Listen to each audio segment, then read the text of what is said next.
My name is Melissa Deaver, and I am going to be reading a picture book today to my children. My son is a 5th grader and my daughter is a 1st grader.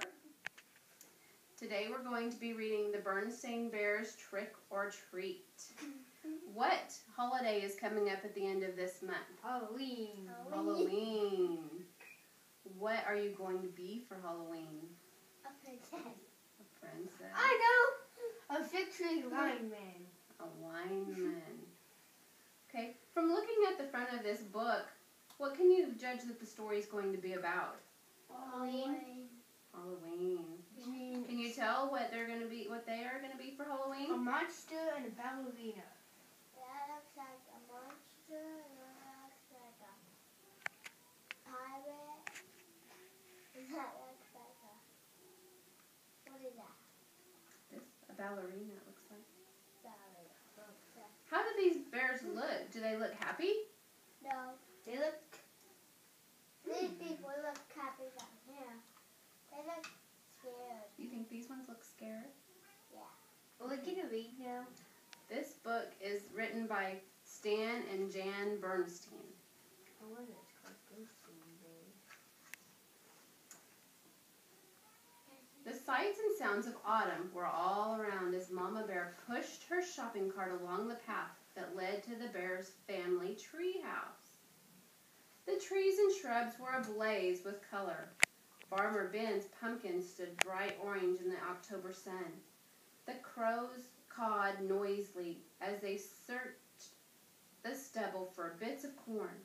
Wild geese in great V formations honked high in the sky as they flew south.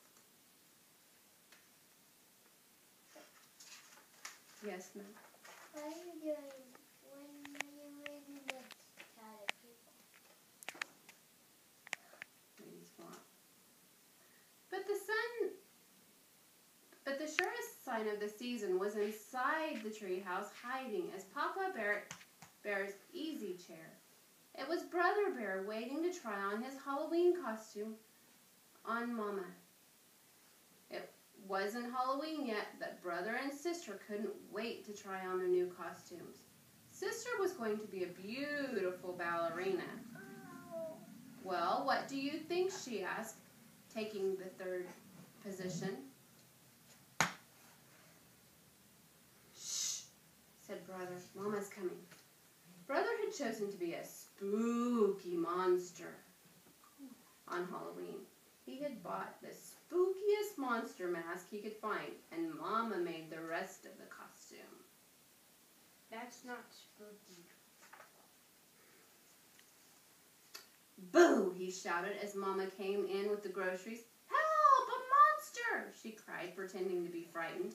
It's only me, Mama, he said, showing his face. So it is, said Mama. Well, that just goes to show that the appearances can be deceiving. Appearances can be deceiving? What's that mean? Asked Sister. It's just a grown-up way of saying that things aren't always what they look like, explained Mama as she unpacked the groceries. Look, goodies, said Brother. Hands off, please, said Mama. These are for the trick-or-treaters who will come to our house tomorrow night. Brother and Sister were very excited about Halloween and a little nervous too. This was the first year they would be going trick-or-treating without a grown-up along to supervise. I'm not so sure I like the idea of them going by themselves, said Papa, as he carved the pumpkin he got from Farmer Ben's. It's pretty spooky out there, he added, making a scary face at the cubs. Look at that scary face.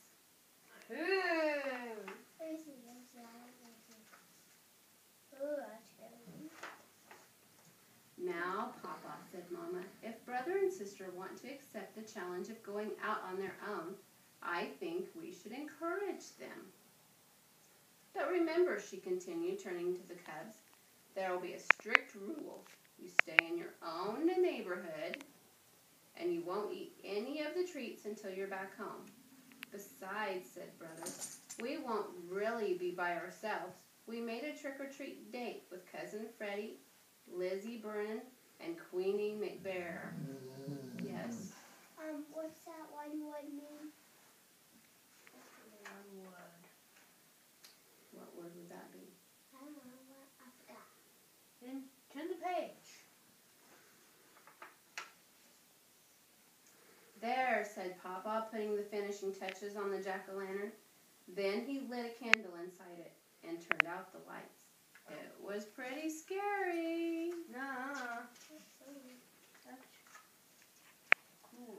The next day, Brother and Sister began planning the trick-or-treat route they'd follow that night. Brother got a pencil and paper and made a map of the neighborhood. That way, he explained, they wouldn't miss anybody. Let's see now, he said. We'll stop at our houses first. Ours, Freddie's, Lizzie's, and Queenie's. Then we'll do Farmer Ben's and our sitters, Mrs. Grizzle. Mrs. Grizzle for sure, agreed Sister. She usually makes special Halloween cookies. And Teacher Jan, she gives out good stuff. How about Dr. Grizzly's? Asked Brother. She's into health snacks. I think so. Just be polite, said Sis. Gramps and Gran, of course. Of course.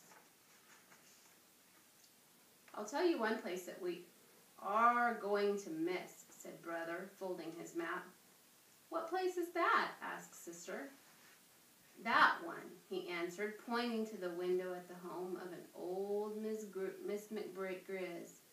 It was a spooky, twisted old tree house in the thickest at the end of the crooked lane. We're definitely not going there, he added with a shiver. Why ever not? Asked Mama, who was listening. Why not? Said the Cubs. Because she's a witch. That's why not. You think she's a witch? Yep. What utter nonsense, protested Mama. True. Ms. McGrizz is old and bent and rather forbidding looking, but I can assure you she's a perfectly nice person. But the Cubs didn't believe her, not for a minute.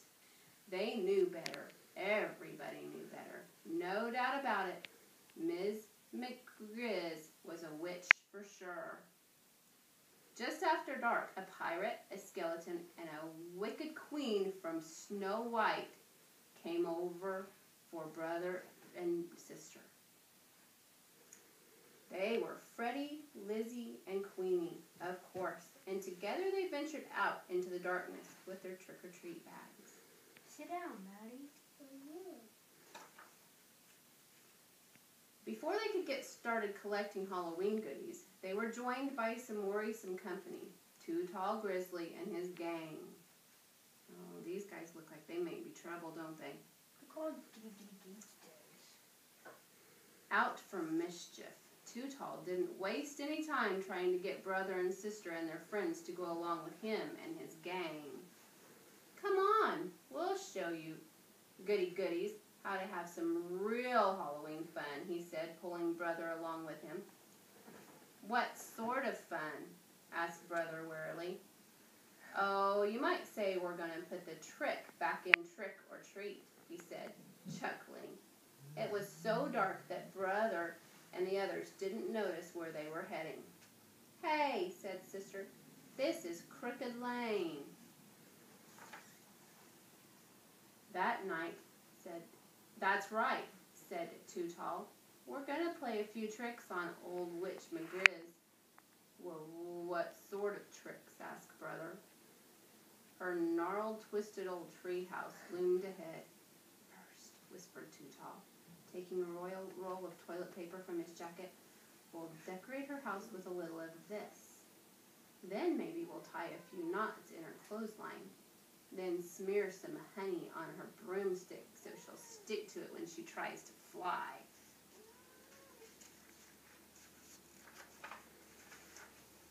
But before Too Tall and his gang could start their mischief, the front door opened and the bright yellow light stabbed the darkness.